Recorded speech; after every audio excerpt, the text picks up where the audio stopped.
If you grew up or lived in Little Rock, Arkansas, you've probably been to or at least heard of this place called Playtime Pizza.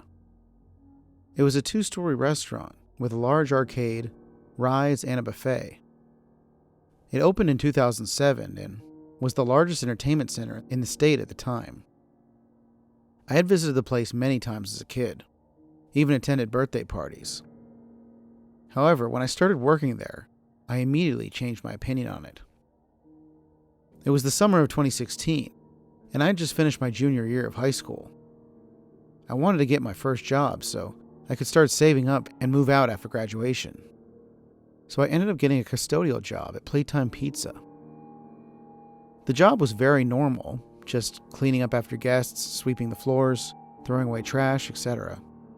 The only odd thing about it was the mascot I would see around every now and then, named Pizza. Pizza was an Italian-American man with a black pointy mustache, a red shirt and a yellow apron, and a checkered chef's hat with a pair of racing goggles. I found him to be creepy as a kid, but not a runaway crying type of creepy, just a little off. I saw the mascot occasionally during my shifts, interacting with guests and sometimes playing games or racing on the go-kart track with them. But what was strange was whenever I was with him and no guests were around, he would just stare at me. I would look back, not knowing what to do or say. I figured it could get hot and overwhelming wearing those costumes, so I kind of felt bad for him. That changed about 2 weeks in, when I was mopping near the back hallway and ran into one of the older employees, a heavy-set man named Gerald, who had worked there since the place opened. He pulled me aside and spoke low, like he didn't want anyone to hear. "You the new custodian?" he asked. I nodded. He glanced down the hallway before continuing. "Just some advice. Don't stay late alone. And if you ever see Pete when no one else is around, just walk the other way. Understand?" I asked him what he meant, but he just shook his head and walked off. I thought maybe he was simply being dramatic, hazing the new kid. But something about the way he said it stuck with me. Around that same time, I started noticing something about the costume rotation. Most mascot characters at places like this are worn by different employees on a schedule. You'd see it logged in a binder by the break room. But whenever I checked the sheet, the Pizza slot was always signed with the same initials, RM. No full name.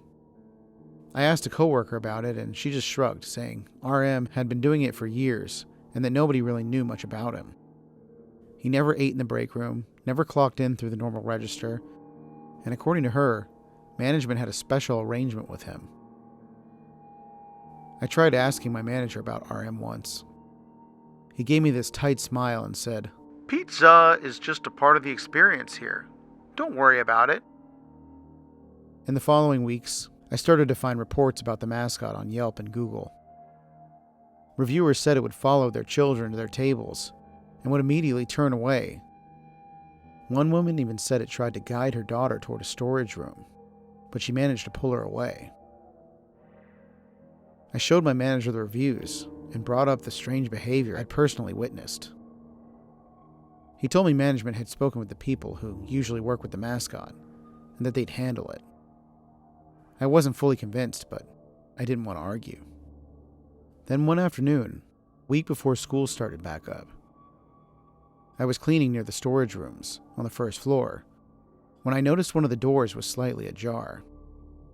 I pushed it open to grab a replacement mop head and froze.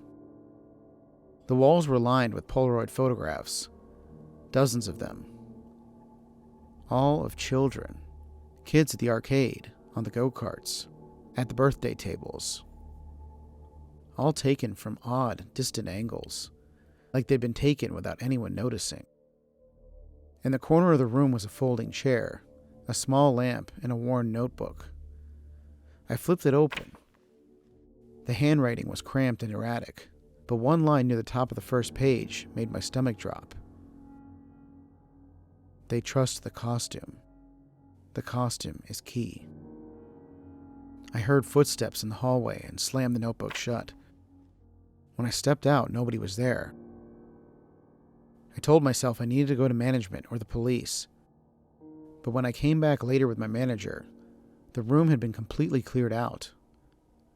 Bare walls, clean floor, and my boss looked at me like I was losing my mind. I should have quit that day, but I didn't. All of this came to a head one night, near the end of the last week of summer. It was one of my later shifts, and I had to stay after closing. The place was a disaster.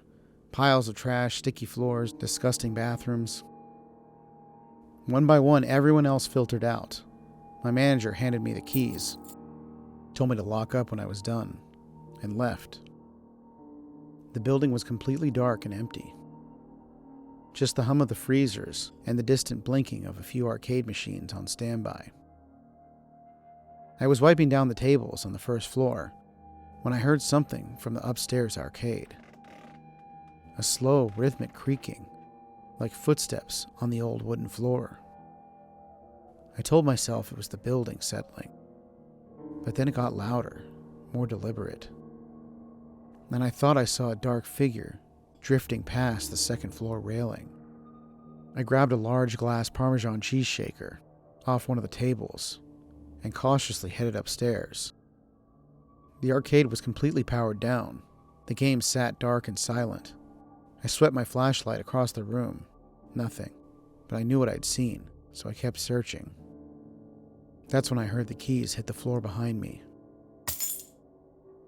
I spun around and reached for them, but my hand found nothing. They were just gone. Then a storage room door swung open. Pizza stood in the doorway. The costume was the same as always, but something was different up close in the dark. He held my keys in one hand, and in the other, a length of rope with a noose at the end. He just stared at me. Then in a low and broken voice, the voice of an older man with a faint accent I couldn't quite place, said, "It's playtime." He started shuffling towards me. I backed into an arcade machine, my mind completely blank. Then something clicked, and I threw the glass shaker straight at the mask. It connected hard. He stumbled back into the doorframe, and I ran. I flew down the stairs, made it to the front entrance, locked. Glass wouldn't budge. I cut through the kitchen and hit the emergency exit bar with both hands. The alarm screamed through the building as I sprinted to my Jeep and peeled out of the lot. At the parking lot exit, I glanced in my rearview mirror. He was standing under the working light in the parking lot, still in the full costume, just watching me leave. One hand raised, slowly waving. After my boss found out I had set off the emergency alarm and lost the keys, I was let go from my job the next morning. I tried explaining what happened, but my manager said the pizza costume was boxed up neatly in a storage room, like it had never been touched. And RM hadn't even been there that day. I even reported the incident to the police, but they never found RM after that day. Guess he had moved on to a different job. The detective who took my statement made a few calls and came back looking uncomfortable.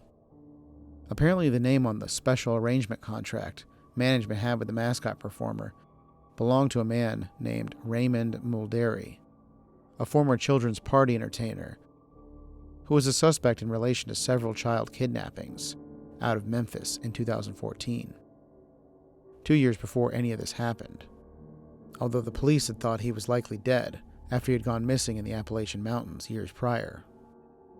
1 year later, Playtime Pizza was shut down by the state of Arkansas, probably because of what happened. The building sat empty for a while, then got demolished to make way for a strip mall. I never found out what happened to the costume, or to whoever was wearing it that night. But honestly, I kind of hope I never do.